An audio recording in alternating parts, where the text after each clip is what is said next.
We're back with our video sit-downs with candidates, and we've gone to the 35th District again. And oh, by the way, I'm Deidre Cowan. I'm off camera. On camera is Lynda Ring-Erickson. She's running for 35th District State Representative, position number 2. She is a Democrat. So Lynda, let's tell everybody about Lynda Ring-Erickson. Okay, thank you very much, Deidre.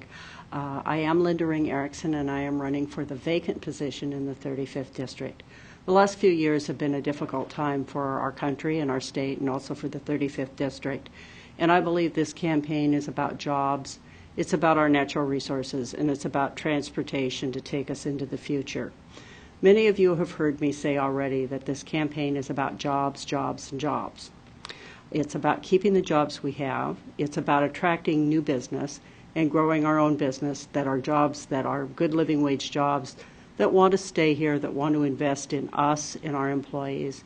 And it's also about understanding what the job market of the future will be, so that we can invest in technical and higher education and become an attractive place for employers to seek our really, really good employees and give them good jobs. The campaign is also about natural resources. For those of you who've lived here a long time, you know that our natural resource industries are a vital part of what the 35th District is. We need to find ways to continue to encourage and support our natural resources industries, and at the same time protect with common sense policies our fragile and lovely natural environment. Transportation is a huge issue for the 35th District, and hopefully I'll get to talk about it a little bit more as we move along, because for this district, I think in the last 50 years, maybe 100 years, we have not had the necessary investments in transportation to really become a practical and important part of our state's economic engine. These are only a few of the issues we face at this time. There will be many other issues that face the legislature now, and new issues will come up in the next 2 years. As a legislator, I will work hard to understand the issues, talk to the people of the 35th District and other stakeholders, and look for compromise by listening to the ideas of others. Being a legislator will be my only job, and the 35th District is my only special interest. I'm Lynda Ring-Erickson, and I appreciate your support. Okay, Lynda, let's get into some of these questions. What is the biggest issue or problem facing the 35th District and the state, and how do you plan to deal with it? Okay, well, I think maybe that the answer to that is slightly different for the 35th than maybe it is for the whole state. For the 35th District, I think we're behind on our investment in infrastructure. We need to have roads so that we can get people in and out of this district. We need to have a huge investment in the state ferry system so it becomes a dependable part of our state highway system, allowing people to commute both ways across the Sound, but also affordable in a way that businesses can bring their raw materials in and ship their finished goods out. Clearly, I am a long-term advocate of the Belfair bypass and improvements in State Route 3 next to the airport and up through Kitsap County. I hope I live long enough to see State Route 3 improved through Shelton. It's kind of a merry mix-up to follow State Route 3 and try to get through Shelton, let alone some safety and transportation kinds of issues through there. And then I also think that it's an increasing problem that Highway 101, where it comes into Highway 8 in Thurston County, is becoming a choke point and is probably an impediment to businesses locating both in the southern part of Thurston County as well as into southwest Washington.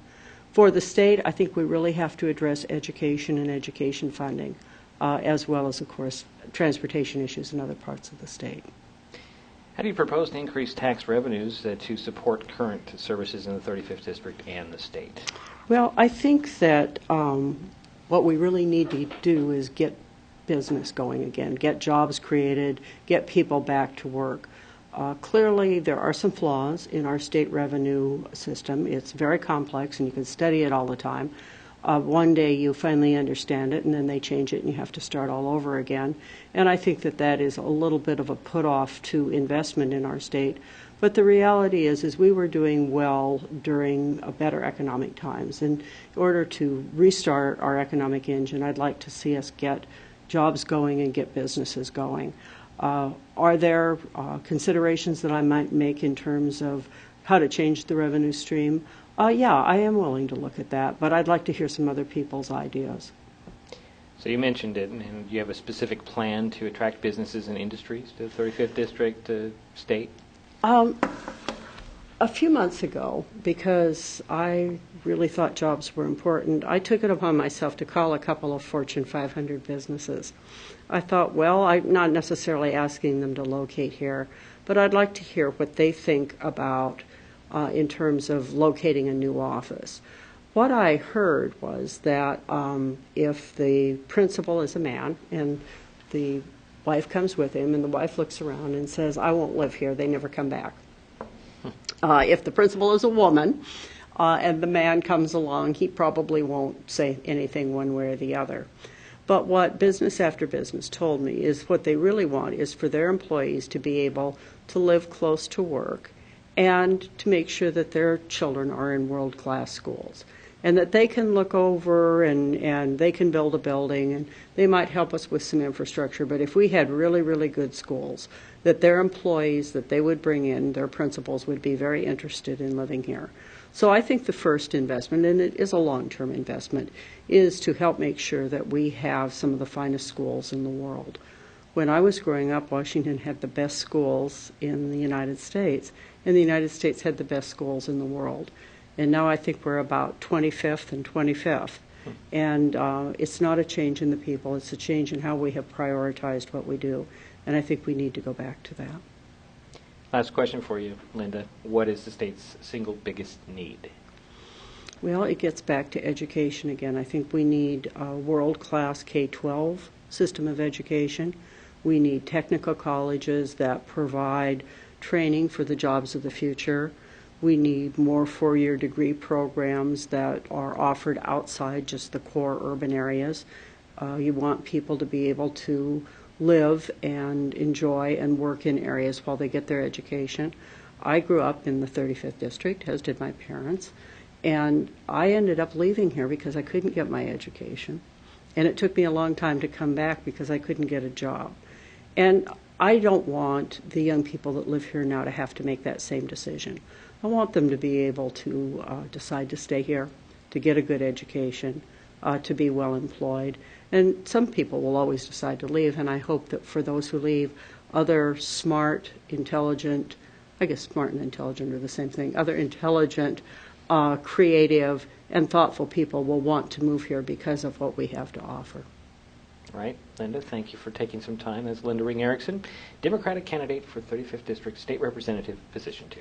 Thank you very much.